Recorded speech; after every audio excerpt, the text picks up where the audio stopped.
Hello students, आज हम 10th class का अध्याय 1 और प्रश्नावली 1.8 लेते हैं। उसमें हम सबसे पहले पहला क्वेश्चन लेते हैं। पहला क्वेश्चन है हमारा आवाजी गुणनखंड ज्ञात करना है हमें। तो हम आवाजी गुणनखंड किस तरह से निकालते हैं। फर्स्ट क्वेश्चन है वो है हमारा 140। इसको हमें, इसके पीछे 0 है, 0 0 2 4 6 8। अगर ये इवन नंबर्स होते हैं तो इसको हम 2 से डिवाइड करते हैं। हम इसके यूनिट डिजिट देखते हैं। इकाई का अंक हमारा 0 है, तो हम इसे 2 से डिवाइड करेंगे। तो 2 7 जा 40 और 0 एज इट इज आ गई। अब इसे हम फिर 2 से डिवाइड करेंगे। अगर किसी को डिवाइड करने में प्रॉब्लम हो तो हम इस तरह से डिवाइड करके देख सकते हैं। 2 से काटेंगे, 2 सत्ते 14 और ये 0 यहाँ आ गई इस तरह से। अब ये हमारे पास 70 है। 70 को डिवाइड किया हमने 2 से, 2 तिया 6, 7 में से 6 गया 1 और ये 0 ले लिया, 2 पंजे 10। इस तरह से हमारा 35 है। अब इसके पीछे 5 है। जिसके पीछे 0 और 5 हो वो संख्या 5 से डिवाइड होती है। तो 5 सत्ते 35। अब ये 7 है, 7 से डिवाइड हो गया, 7 1 जा 7। तो इस तरह से 140 के जो प्राइम फैक्टर्स आए 2 × 2 × 5 × 7, इस तरह से ये 140 के आवाजी गुणनखंड हो गए। आवाजी गुणनखंड को हम प्राइम फैक्टर्स भी बोलते हैं। अब उसके बाद उसी तरह से हमने लिया सेकंड क्वेश्चन 156। इसके इकाई का अंक 6 है, तो ये सम संख्या है इसलिए 2 से डिवाइड होगा। 2 सत्ते 14, 1 बचा यहाँ से और ये 6 ले लिया, 2 अट्ठे 16। फिर 2 से भाग करेंगे, 2 तिया 6, 1 बचेगा 8, 2 निम 18। अब इसके पीछे 9 है और अंकों का जोड़ देखते हैं। अंकों का जोड़ 9 और 3 12। 12 3 से डिवाइड होता है, तो ये 3 से डिवाइड होगी। 3 एकम 3, 3 तिया 9। अब ये 13 आ गया। 13 किसी से डिवाइड नहीं होता, तो ये अपने आप से ही होगा, 13 एकम 13। तो इस तरह से 156 के आवाजी गुणनखंड 2 × 2 × 13 इस तरह से याद है। उसके बाद अगला क्वेश्चन है हमारा 3825। ये हमारा थर्ड क्वेश्चन है।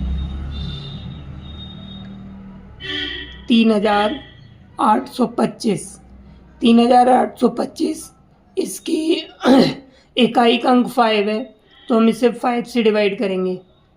5 7 जा 35, 3 बचेगा यहाँ से और 2, 5 5 6 30 हो गया। उसके बाद 2 5 5 पंजे 25। अब इसे फिर इसके पीछे 5 है, तो ये 5 से डिवाइड हो जाएगा। 5 एकम 5, यहाँ से 2 बचेगा, 5 पंजे 25। 26 में से 25 घटाएंगे 1, 5 15 हो गया, 5 तिया 15। अब इसके अंकों का जोड़ है 5 और 1 6 और 3 9। 9 3 से डिवाइड होता है, तो इसलिए 3 से डिवाइड हो जाएगा। 3 पंजे 15, 3 एकम 3। अब इसके अंकों का जोड़ 5 और 1 6, तो 6 3 से डिवाइड होता है, इसलिए ये डिजिट भी 3 से डिवाइड होगी। 3 एकम 3, 3 सत्ते 21। 17 हमारी आवाजी संख्या है, तो इसीलिए ये 17 से ही डिवाइड होगा। 17 एकम 17, 3825। इसके जो आवाज गुणनखंड हो गए 5 × 5 × 3 × 3 × 17 इस तरह से आ गया। अब उसके बाद में हम यहाँ पर लेते हैं क्वेश्चन नंबर 4। पहले का 4th क्वेश्चन। पहले का जो 4th क्वेश्चन है उसमें संख्या दी है 5005। इसके जो इकाई का अंक है वो कितना है 5 है, तो ये भी 5 से डिवाइड होगा। 5 एकम 5, 0 0, 5 एकम 5। अब उसके बाद ये कितना आ गया 1001। अब इसको हम 11 से डिवाइड करके देखते हैं। 11 निन्यानवे 99 और 1 और 1 11 एकम 11। अब उसके बाद ये जो संख्या है ये 7 से डिवाइड होगी। 7 एकम 7, 2 1, 7 या 21। अब इसे 13 से डिवाइड कर देंगे। तो इस तरह से इसके जो आवाज़ गुणनखंड आ गए 5000, 5 के 5 गुणा 11 गुणा 7 गुणा 13। अब उसके बाद हमारे पास में आता है पांचवा क्वेश्चन। पांचवा क्वेश्चन है इसका 7429। 7429। अब ये जो संख्या है हमारी ना 2 से डिवाइड होगी, ना 3 से, और ना ये 5 से डिवाइड होगी। और चेक करके देखते हैं हम 11 से भी डिवाइड नहीं होगी, 13 से भी नहीं होगी। सीधा हम इसे 17 से डिवाइड करते हैं। 17 चौके 68। अगर किसी को प्रॉब्लम है इसमें डिवाइड करने में तो यहाँ पर लिख के इस तरह से कर सकते हो। 17 से भाग लगाएंगे। 17 चौके 68, 14 में से 8 गया 6 और ये 2, 17 थी 51। उसके बाद यहाँ से 1 बचेगा 1 और ये 17 7 119। तो इस तरह से 437 आ गया। अब ये 19 से डिवाइड होगी। 19 दूनी 38, यहाँ से 5 बचेगा और 7 ये 19 थी 57। अब ये 23 हमारी आवाज़ी संख्या है, तो 23 से ही कटेगी। 23 से कम 23, तो 7429। इसके जो आवाज़ी गुणनखंड हो गए 17 गुणा 19 गुणा 23। इस तरह से हमारा पहला क्वेश्चन कंप्लीट होता है। अब हम चलते हैं क्वेश्चन नंबर 2 पर। तो हमारा जो दूसरा क्वेश्चन है, दूसरा क्वेश्चन हमारा कहता है कि हमें दूसरे का जो फर्स्ट पार्ट है 26 और 91 दिया है। तो इसका हमें एलसीएम और एचसीएफ निकालना है। फिर उसके बाद हमें वेरीफाई करना है कि एलसीएम और एचसीएफ का जो गुणनफल होता है वो दोनों संख्याओं के गुणनफल के बराबर होता है। हमने सपोज कर लिया कि एक संख्या ए है, 26 को हमने ए मान लिया और 91 को हमने बी मान लिया। अब इसको हम सॉल्व करेंगे। तो सबसे पहले हम इसका एलसीएम निकालते हैं। तो 26 का हम एलसीएम 26 और इसका एलसीएम निकालते हैं। तो इसे हम 2 से डिवाइड करते हैं। 2 से 26 डिवाइड होगा 13 बार। 2 से 91 डिवाइड नहीं होगा, एज इट इज़ कॉपी हो जाएगा। उसके बाद में अब ये 2 से कोई सी भी डिजिट नहीं कटेगी। फिर उसके बाद ये कटेगी कितने से, 7 से काट सकते हैं क्योंकि 7 से 91 कट जाएगा। ये 7 से 13 नहीं डिवाइड होगा, इसी तरह से आ गया। और 7 से इसको डिवाइड करेंगे 13, फिर 13 से डिवाइड करते हैं तो 1 1। तो इस तरह से इसका जो एलसीएम आएगा, एलसीएम इक्वल टू 2 गुणा 7 गुणा 13। इन दोनों को हम मल्टीप्लाई करेंगे तो 182। अब इसका हम एचसीएफ निकालते हैं। एचसीएफ 26 से इसे डिवाइड करेंगे 91 को। 26 दिया 78। यहाँ से हम 11 में से 8 घटाएंगे, 3 बचेगा। उसके बाद में यहाँ पर 8 8 में 7 या 1। अब ये जो 13 जो रिमाइंडर बचा है हमारा, जो शेषफल है, उस शेषफल से इस भाजक को विभाजित करेंगे। तो 13 से 26 को भाग करेंगे, 13 दूनी 26। तो इस तरह से जो लास्ट में अंत में जिससे हम भाग देते हैं वो हमारा एचसीएफ आ जाता है। तो हमारा एचसीएफ आ गया कितना, 13। तो इस तरह से हम यहाँ पर पहले दोनों संख्याओं का गुणनफल देखते हैं, ए गुणा बी। 26 गुणा 91।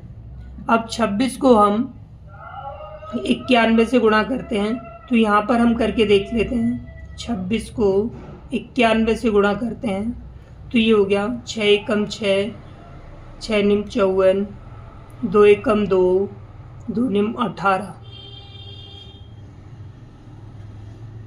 तो इस तरह से इसको हमने मल्टीप्लाई किया, तो मल्टीप्लाई करने पर हमारे पास आ गया 6, 6, 8, 5, 13 और 2। तो ये आ गया हमारे पास 23,0366। हमने 91 और 26 को मल्टीप्लाई किया तो इसको गुणा करने पर हमारा 2366 आया, 2366। इसी तरह से हम अब HCF और LCM को गुणा करेंगे। HCF और LCM को गुणा करेंगे तो हमारा HCF कितना है 13 और LCM आया था हमारा 182। इसको भी अगर हम गुणा करते हैं 2366 आएगा।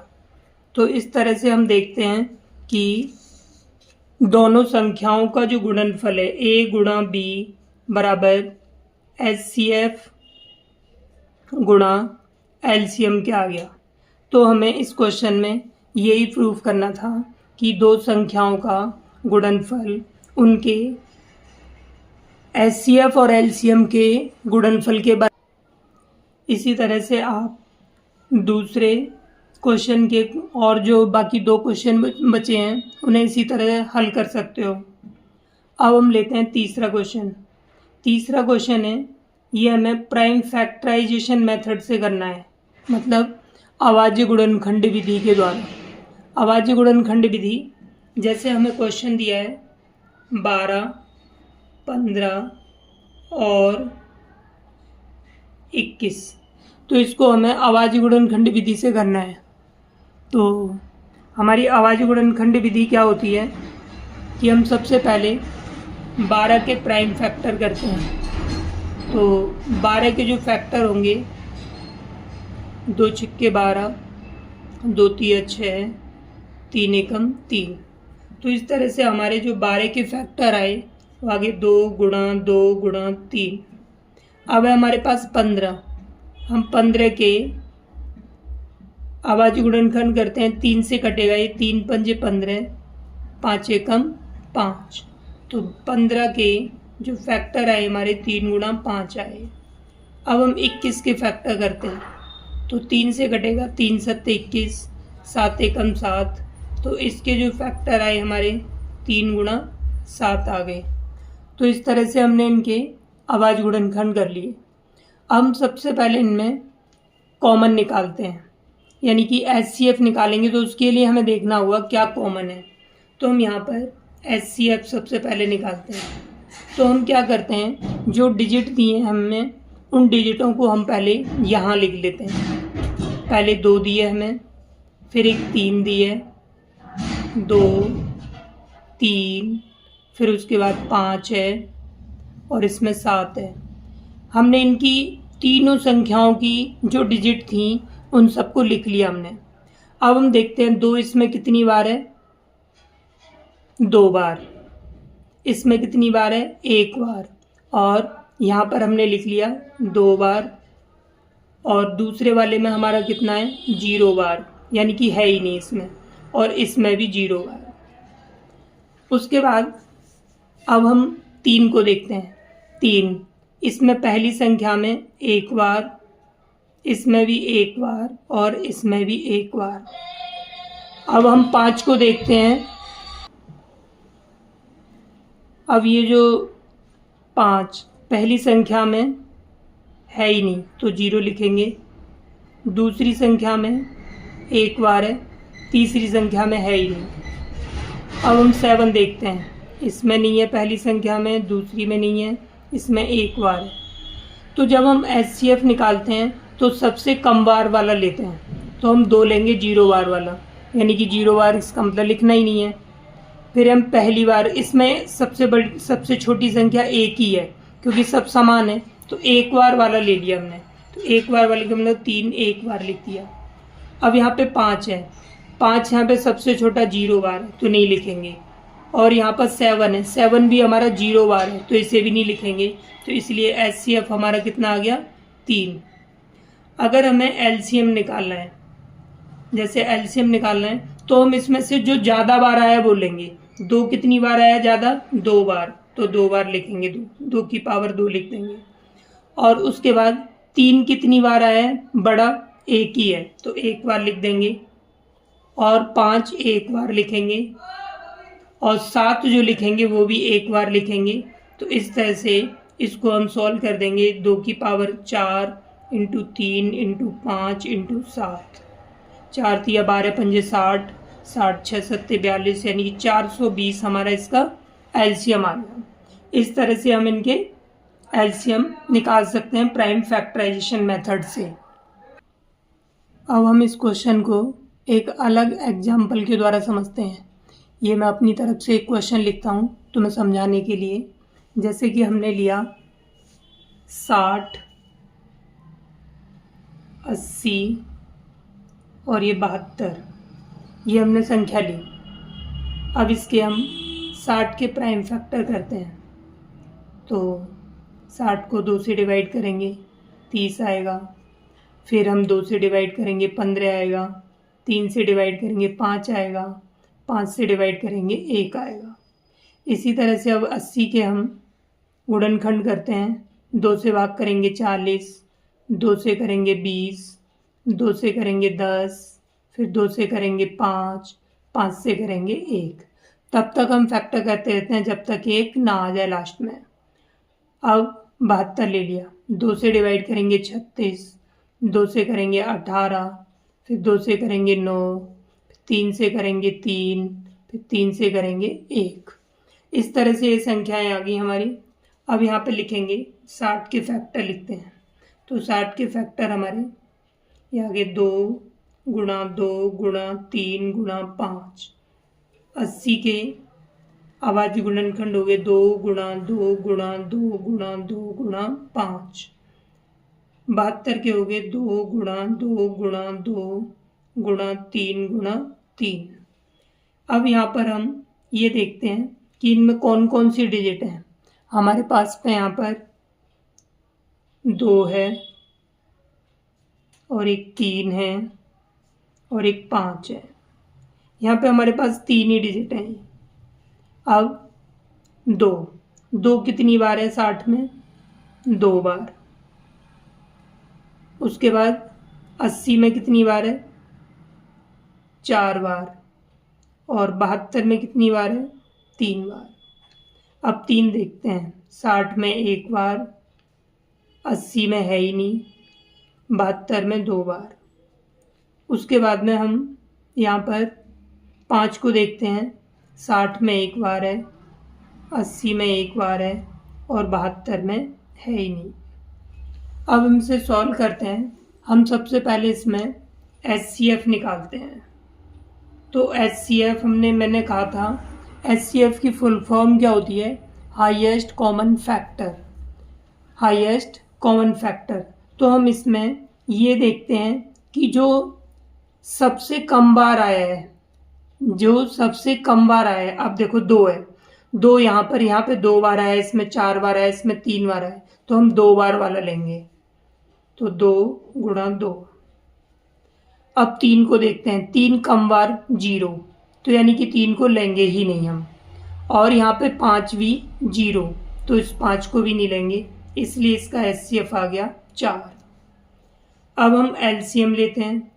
LCM में मैंने तुम्हें बताया था LCM की फुल फॉर्म होती है लोएस्ट कॉमन मल्टीप्लाई। तो इसमें हम बड़ी से बड़ी संख्या लेते हैं। तो बड़ी से बड़ी संख्या यानी कि 2 कितनी बार आया है, 4 बार। तो 2 गुणा 2 गुणा 2 गुणा 2, 4 बार लिखेंगे। 3 कितनी बार आया है इसमें, ज़्यादा बार, 2 बार, तो 2 गुणा 2 लिखेंगे। ठीक है। और 3 गुणा 3 लिखेंगे। उसके बाद में 5 सबसे ज़्यादा बार 1 बार आया है तो 1 बार लिखेंगे। इन सबको मल्टीप्लाई करेंगे। तो इन सबको मल्टीप्लाई करने पर हमारा आ जाएगा 2 दूनी 4 दूनी 8 दूनी 16, 16 तिया 48, 48 तिया 144, 144 पंजे 720। इस तरह से इसका एलसीएम आ गया 720 और एचसीएफ आ गया 4। इस तरह से हम इन क्वेश्चनों को सॉल्व कर सकते हैं। अब हम लेते हैं चौथा क्वेश्चन।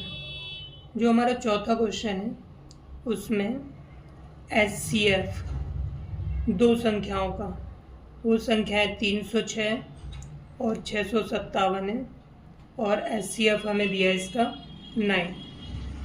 हमें यहाँ पे क्या निकालना है? एलसीएम निकालना है इन्हीं दोनों संख्याओं का, 306 और 657 का एलसीएम क्या होगा। अभी हमने जो दूसरा क्वेश्चन किया था, दूसरे क्वेश्चन में हमने प्रूव किया था कि ए गुणा बी बराबर एचसीएफ इंटू एलसीएम। तो हम यहाँ से एचसीएफ का हमें निकालना क्या है? एलसीएम। तो यहाँ से हमारा एलसीएम का फॉर्मूला बनेगा एलसीएम बराबर ए गुणा बी अपॉन में एचसीएफ। ये फॉर्मूला बन गया हमारा।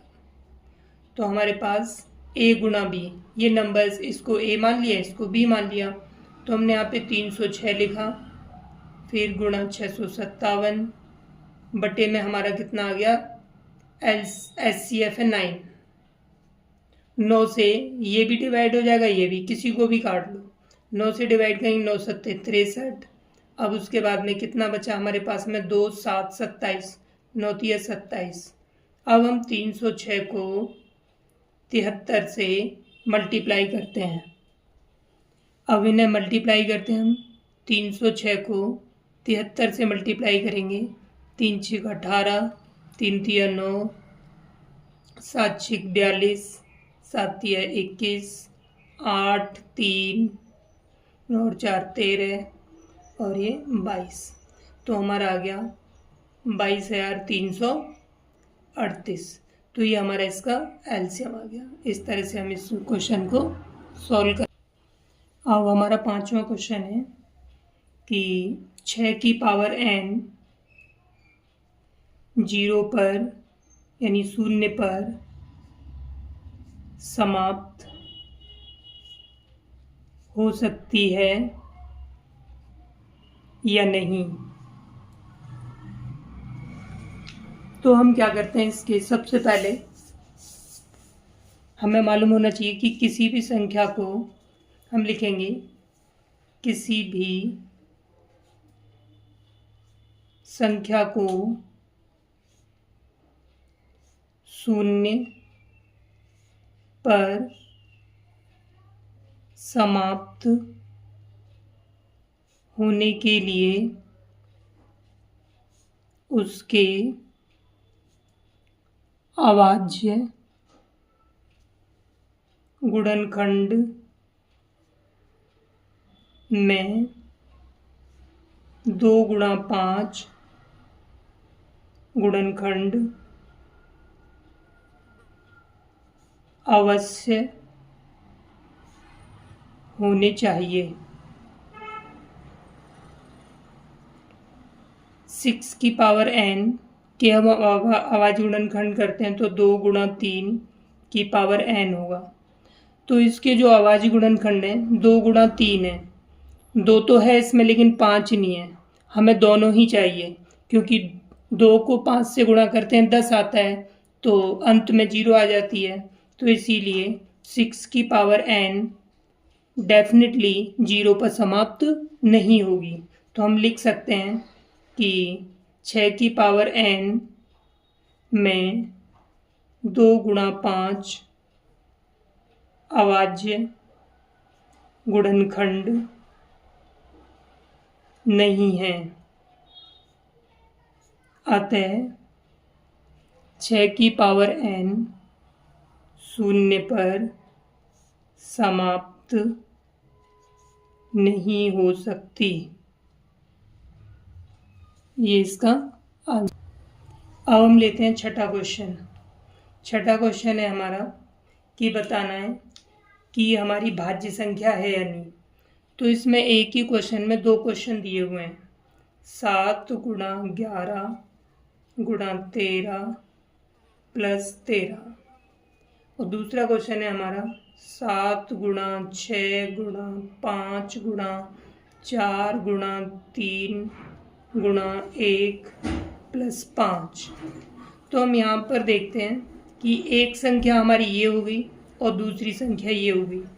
अब इन दोनों संख्याओं में हम देखते हैं कि क्या कॉमन है। तो इनमें हमारा क्या कॉमन है 13, तो हमने यहाँ 13 कॉमन ले लिया। हमारे पास बचा 7 गुणा 11 प्लस में 13 से इसको डिवाइड करेंगे 1 बचेगा, तो 13 77 प्लस 1 13 गुणा 78। तो ये क्या है हमारी भाज्य संख्या है, क्योंकि इसके दो फैक्टर होते हैं। भाज्य संख्या कौन सी होती हैं जिनके 2 या 2 से अधिक गुणनखंड होते हैं। तो ये जो संख्या है इसके जो भी संख्या इनको गुणा करके आएगी उनके दो फैक्टर हो गए, 13 गुणा 78 हो गए यहाँ पर, और इस 78 के भी हम फैक्टर कर सकते हैं। तो इसीलिए क्या है ये भाज्य संख्या। तो इसका आंसर क्या होगा, यह एक भाज्य संख्या है। इसी तरह से हम इसे करेंगे। अब देखो यहाँ सारे मल्टीप्लाई के साइन हैं यहाँ तक, तो ये पूरी एक संख्या होगी और ये दूसरी संख्या होगी। तो यहाँ से क्या कॉमन है, देखो 5 यहाँ भी है और यहाँ भी है, तो हमने यहाँ से 5 कॉमन ले लिया। हमारे पास बचेगा 7 गुणा 6 गुणा 4 गुणा 3 गुणा 1 प्लस में, अब यहाँ 5 से डिवाइड करेंगे तो 1 आ जाएगा। अब इनको हम मल्टीप्लाई करके देखते हैं। ये 5 आ गया, 3 चौक 12 6 72, और 72 को 7 से गुणा करके देखते हैं। 7 दूनी 14, 7 7 49, 504 प्लस में ये 1 आ गया हमारा। अब उसके बाद एक बार दोबारा चेक करते हैं। 3 चौक 12 6 72, 72 को 7 7 दूनी 14, 7 7 49, 50। तो ये हमारे पास आ गया 5 गुणा 505। ठीक है, तो इसके भी फैक्टर हो रखे हैं, तो ये भी क्या है हमारी भाज्य संख्या है, ये भी एक भाज्य संख्या है।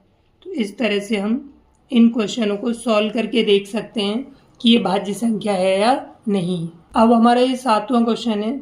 7वें क्वेश्चन में 2 बच्चे हैं, एक सोनिया है और दूसरा रवि है। ये दोनों बच्चे एक वृत्ताकार पार्क में घूमते हैं, दौड़ लगाते हैं इस तरह से। तो इस यहाँ पर मान लो सोनिया है और यहीं पर मान लो रवि है। दोनों एक ही स्थान से चलना प्रारंभ करते हैं, ठीक है, और एक ही ट्रैक पर चलते हैं। तो सोनिया 18 मिनट लगाती है चलने में, मतलब इसका एक पूरा चक्कर लगाने में, और रवि जो है 12 मिनट लगाता है इसका एक पूरा चक्कर करने में। तो अब ये पहली बार कब मिलेंगे, इसका मतलब है क्वेश्चन में कहा है कि कब मिलेंगे। कब मिलने का मतलब है पहली बार कब मिलेंगे। ऐसे तो मिलने को दूसरी बार तीसरी बार भी मिलेंगे, लेकिन हमें अब पहली बार का निकालना है। तो पहली बार का मतलब है लोएस्ट कॉमन मल्टीप्लाई, यानी कि हम इनका एलसीएम निकाल देंगे। तो हम इसका एलसीएम निकालते हैं 18 और 12 का। तो इससे हमें पता चल जाएगा कि कितनी मिनट बाद वो दोबारा मिलेंगे। 2 से डिवाइड करेंगे, 2 9 जा 2 6 जा, फिर इसे फिर 2 से डिवाइड हो जाएगा, तो ये 9 डिवाइड नहीं होगा, ये हो गया 2 3 6। अब ये 2 से डिवाइड नहीं होंगे, 3 से करेंगे, 3 3 9, 3 एकम 3, फिर 3 से डिवाइड करेंगे तो 18 और 12, इनका जो एलसीएम आएगा 2 गुणा 2 गुणा 3 गुणा 3, 2 दूनी 4 तिया 12 तिया 36। तो ये 36 मिनट बाद दोबारा मिलेंगे, ठीक है, यानी कि 36 मिनट बाद पहली बार मिलेंगे। ये यहाँ तो मिले हुए हैं शुरू में, यहाँ से स्टार्ट कर रहे हैं, तो पहली बार जो घूम करके आएंगे तो ये 36 मिनट बाद पहली बार मिलेंगे एक ही जगह पर। तो इस तरह से हमारा ये क्या आ गया, इसका आंसर आ गया, एलसीएम निकाल दिया हमने, ठीक है। दैट्स ऑल, ये चैप्टर हमारा पूरा हो गया, ये एक्सरसाइज हमारी पूरी हो गई। अब हम अगली वीडियो में 1.2 एक्सरसाइज करेंगे। तो ये हमारी एक्सरसाइज यहाँ पर ख़त्म होगी।